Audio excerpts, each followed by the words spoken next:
que o ano que vem nós vamos investir muito no visual da festa, amém? Hoje eu fui muito confrontado. Puxa, Rubem, você investe muito em pessoas. Você devia investir mais também nas festas. Eu reconheço. Às vezes nós não podemos também só, né? Às vezes nós falamos, irmãos, não invista, priorize as paredes, mas também não devemos desprezar as paredes. Amém, irmãos? Então, o ano que vem, eu já fui confrontado, já aceitei o confronto. Nós vamos investir mais no visual. Agradeço o pastor Walter, pastor Cleito, pastor Bispo Hilton, o apóstolo Amaro Romero, lógico, e todos os pastores, pastor João Batista, né? Enfim, todos os pastores, Joeli, né? O seu filho está aqui arrebentando.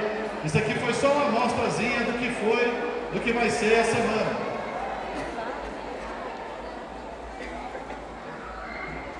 Ah tá, depois nós vamos estar falando os nomes das caravanas. Pastor Pedro, Comunidade Cristã Mundial, uma salva de palmas para ele aí, amém, João Pessoa.